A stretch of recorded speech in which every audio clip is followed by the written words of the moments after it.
This is the secret sauce to a cinematic image. A lot of you people probably shoot a lot of dramatic, moody scenes, and you always look at your footage and say to yourself, man, this image looks cool, but something is missing. After watching this video, you should be able to shoot something like this. We're looking at this Amazon commercial, and Amazon is known for a really great set of narrative work, but also just basic commercials. They always look clean, professional.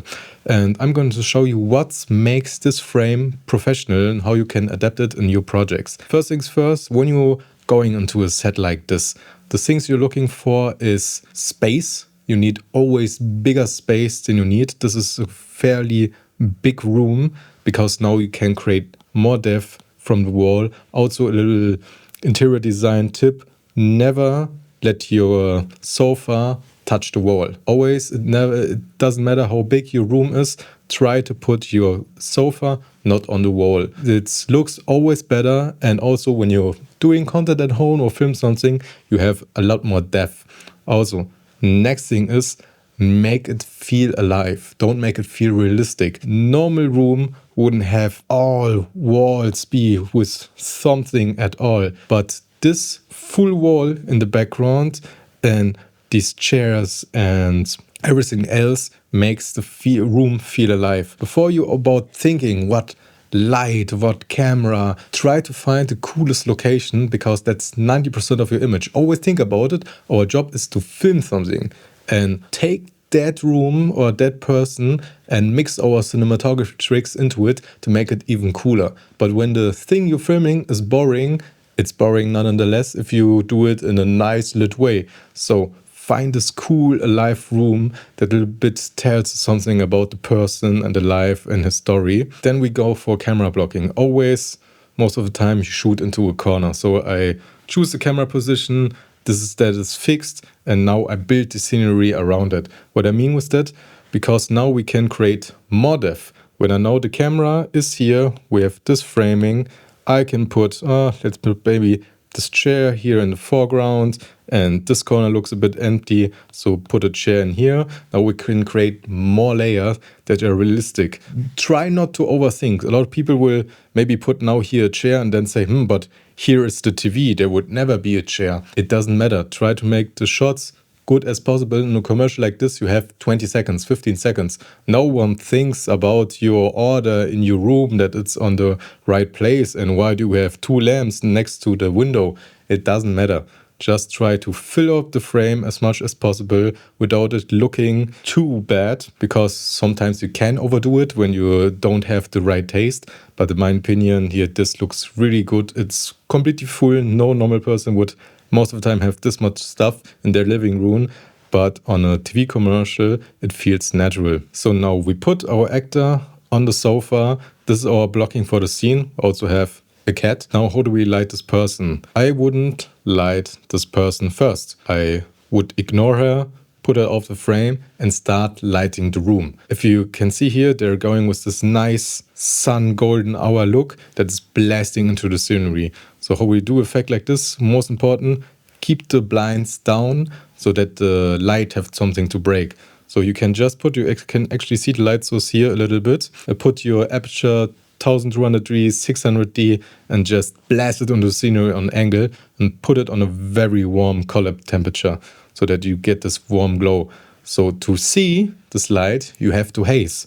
And overall, when you look at this image, it doesn't look really hazed at all. The reason for it, because we only haze in this area. When you want to make light visible, you don't have to haze the whole room. Just take something like a pocket hazer, and before the take, do a little bit of spread here, and then you have an even nice haze area in your background. This just makes the light in the background glow a little bit and also make your light streaks visible. This is to 900% not a relocation, so that means it's a studio. So they built the set. Because in an IKEA commercial, they will have all the mobiliary easily, but the windows are the problem.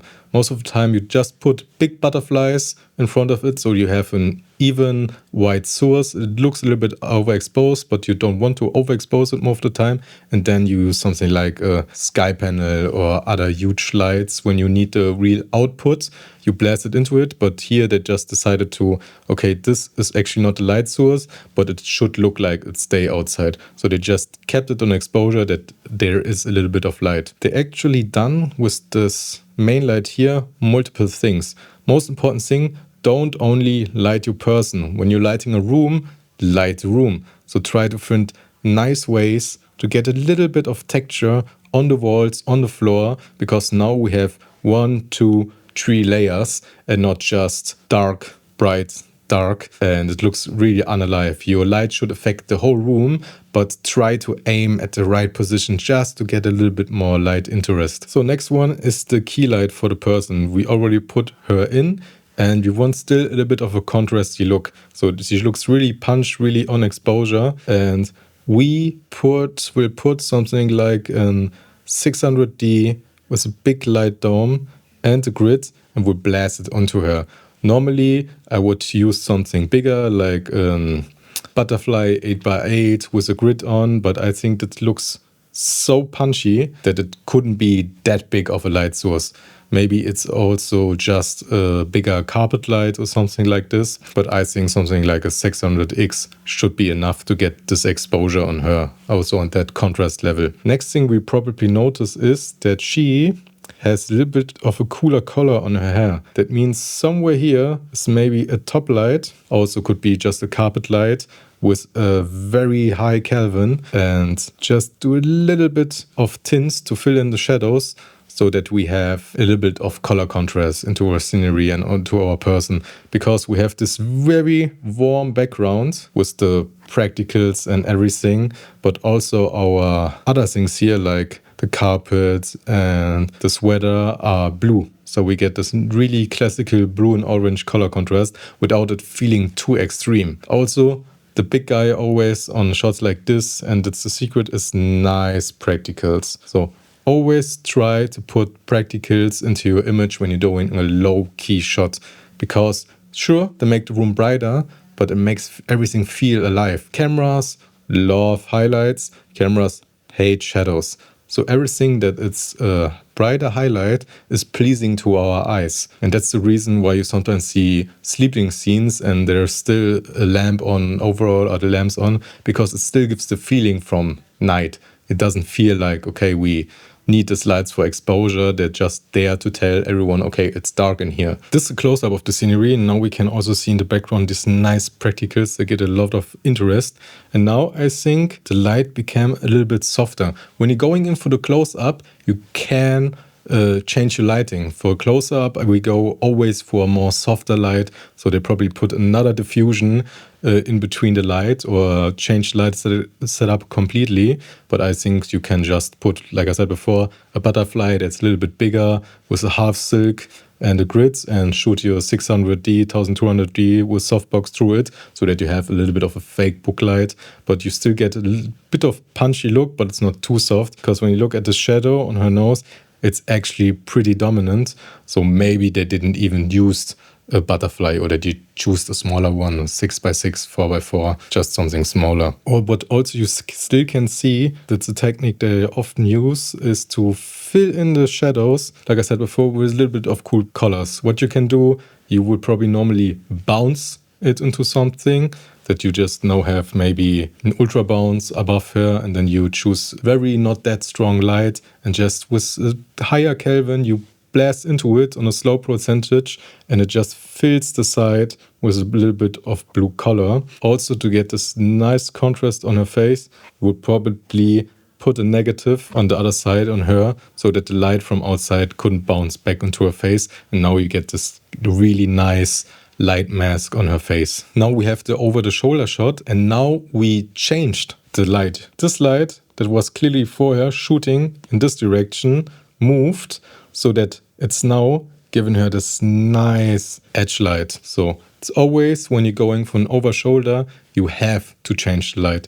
But most of the time on the shot before, when the camera was here in a lot of productions, she will have a big edge light. And now when you switch the camera on the other side, her back would be totally bright because she had the edge light before, but it will result in a very ugly image and our eyes would focus on her back. So most of the time we just remove the backlight again so that she's just completely black on the other side and put the edge light on the other side so the camera focus and the viewer try to focus more on what we should actually see, and that's here the smartphone. Also, like I said before, a little bit of interest on the table and on the chair so that this not feels completely flat. We still want this morning sunlight feeling. Here you can also see the technique on the package, because now the Zalando, it's not an IKEA, it's a Zalando commercial. Okay, I messed that up because I saw the IKEA lights in the background and I was like, yeah, that has a bit of IKEA. But here also, when you do a package shot and a top shot, always go for harder and more side-lit looks, because when you're doing a top shot, a soft light in front would look really flat. So they grab that feeling from that the sun is coming from through the window and extend it to the front of her door. And I think it looks really good. You surely have to add a little bit of fill. So you put a carpet light or bounce a little bit onto the scenery to get here the exposure on the packaging. And later in DaVinci, you would darken everything else around it to really focus the focus on the product. So if you enjoyed this video, I really would appreciate a subscription from you. My name is Marco Bagnoli and see you next time.